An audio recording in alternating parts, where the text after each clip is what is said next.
He's really just a model of what to me, what a priest should be.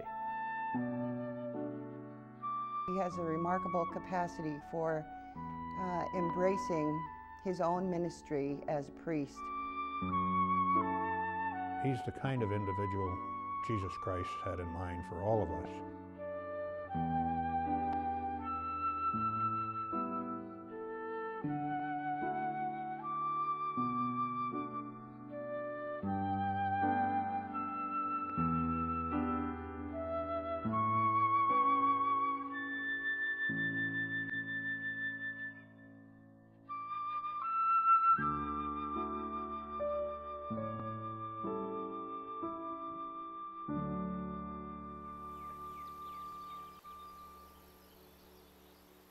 My sister and I, my brother, we were brought up on Cherry Street in Glens Falls in this home that we're sitting in right now, which I still live in.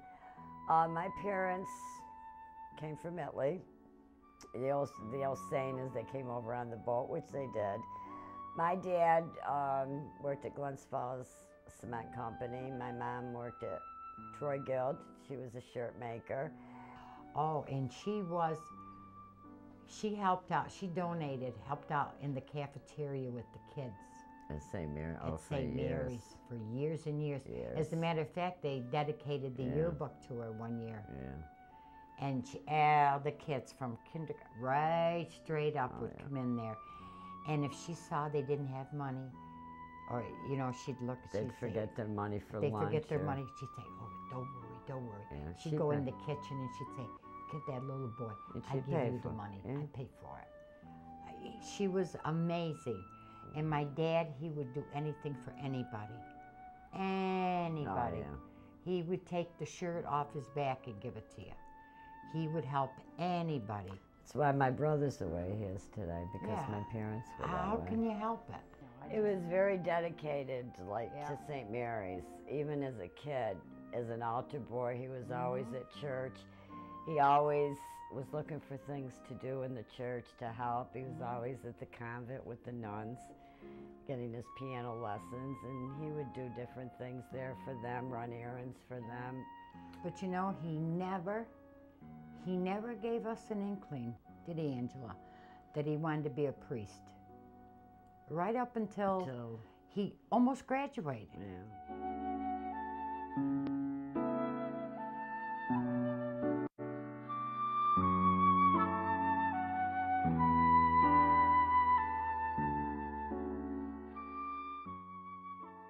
My parents were so proud, so proud.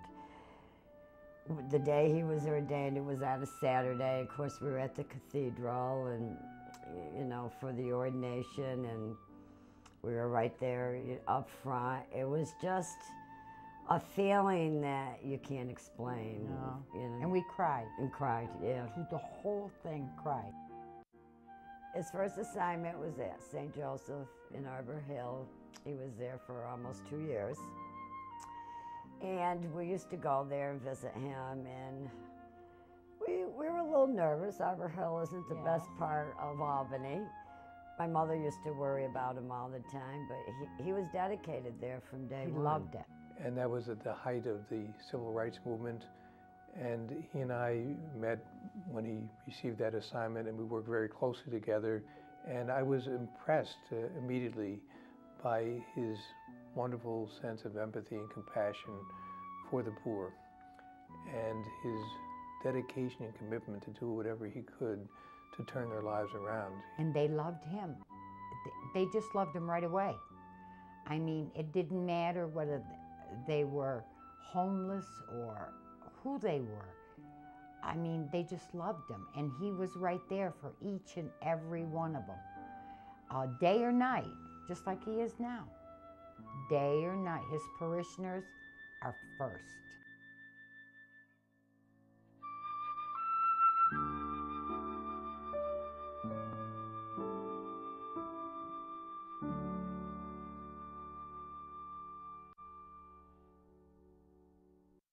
I think he felt fortunate in his life. My parents gave us everything that they could afford to give us. We had a very good life. Their children, me and my sister and my brother, came first in their lives. And my brother, I think, always felt like God had given him everything. And he always, since I can remember when he was ordained, he always wanted to help people. In 1988, when there were rising level of crack-addicted mothers giving birth to their children in New York City, as well as the newness of the HIV/AIDS virus, Father Farano and I went down to the Harlem hospital because we heard that there were children really being literally warehoused in the hospital, especially with HIV/AIDS. So on the way back to Albany that day, Father Farano says, we don't want to be one of those people who go down and look and say, this is a terrible problem, but what can we do? He says, we have to do something. Well, we knew there were people here in the Albany diocese who would respond, and they did, and we placed over 150 children in our area who were crack-addicted children who went into foster care. Again, because of the HIV/AIDS and the newness in the treatment of children who were positive, there was a hesitancy to have children go right into to live with a family. So he opens the first residence in New York State for children who were HIV positive. He became a constant volunteer. He was there whenever his office was right across the street here at the Pastoral Center. He would go over at lunchtime, later in the evening, rock the children, and before they went to sleep, tell them stories. It was not unusual to go in and see him on the floor playing a game with some of the children. These were infants and toddlers, and so it was much more of a mission for him, and it wasn't a matter of a real estate deal and let's get this program going and backing away. He became very integrated in it.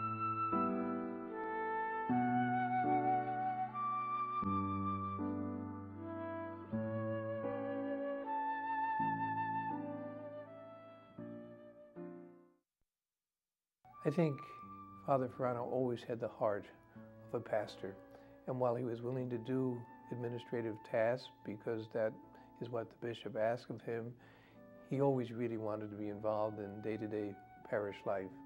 And after a number of years of that type of administrative responsibility, he came to me and said, I really would like to become a pastor. I remember the day he came here. It was right after Christmas, and he told my mom and I, my dad had passed away a couple months before that he was leaving the diocesan office as chancellor, that St. Pius in Loudonville had become available, and he went to the bishop and asked for the parish. He said it was time to do what he became a priest for. It was time to serve the people. The peace and grace of our Lord Jesus Christ be with you always. Coming together, I think he brings to all of us a sense of commitment, not just to the parish and to the school, but to the whole family of St. Pius X. Father will put himself out anytime to bring comfort, to bring Christ to his family, to his parishioners. He has a remarkable capacity for embracing his own ministry as priest and to bringing that Christ to all of us. It's absolutely miraculous that parish would lay down their best garment in the mud for him if it came to it. And I watched that happen over those years, the slow, steady building of trust and support that came from both sides. He's very, very deeply loved in that parish and absolutely respected by everyone. There's a presence about him, a compassionate presence that you feel that no matter what it is, he's always present with you and worried about you and consoles you and will really work with you to help you in any way that he can. And he's really just a model of what to me, what a priest should be.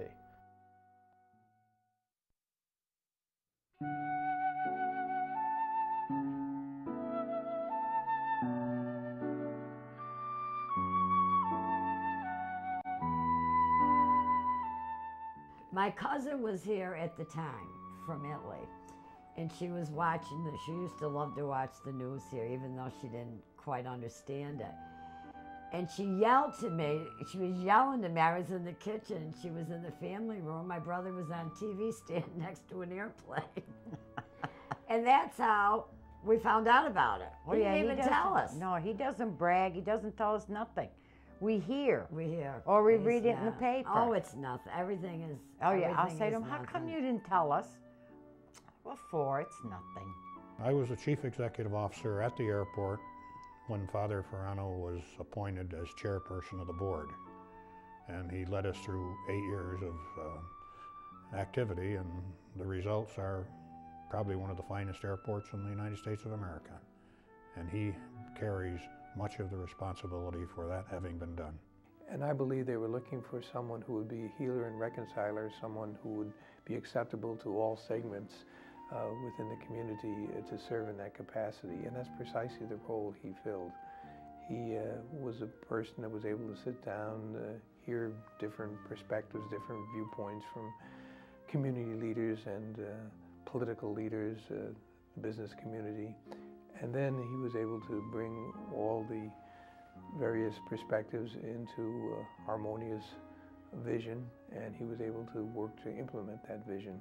Father Farano did one thing that lifted us above all of the other problems of the day, and that was that everything was going to be done right and was going to be done for the right reasons. His bottom line was, we're going to do the right thing. And we did the right thing, and I think that's why, in large measure, Father Mike Farano is responsible for the great success we enjoyed at the Albany International Airport.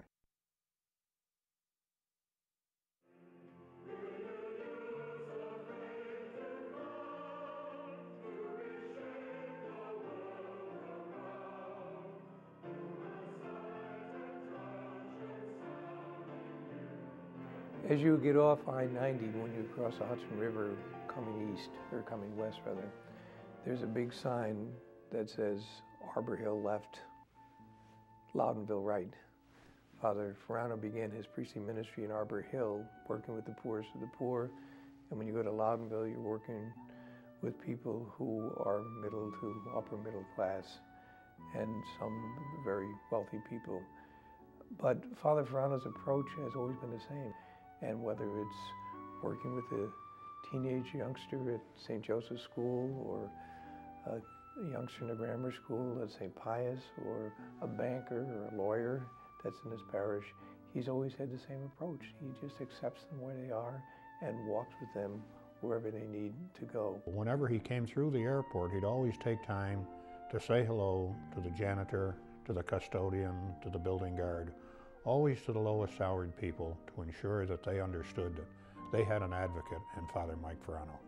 He's a great blend, really. He's a man of intellectual capability and of great administrative skills, but he blends with that pastoral sensitivity. When you read about him in the paper, it strikes you about his skills and his accomplishments, but when you meet him in person, you just think, that's a good guy. That's a guy I like being with. He's like a symbol in this family. Mm-hmm. It's like when anything goes wrong, no matter who it is, you know, we got to call Uncle Mike, or we got to call Michael, or you know, it's the first. He's the first on everybody's mind. He's just been a big part of my life since I can remember. You know, I was raised by a single mom. You know, I had 2 younger brothers and a younger sister. He really was my father growing up, because he was always there for me. My childhood, when I was young, my teenage years, you know, which were a little rough at times, and even in my 20s, he was always there. And it's still like that today.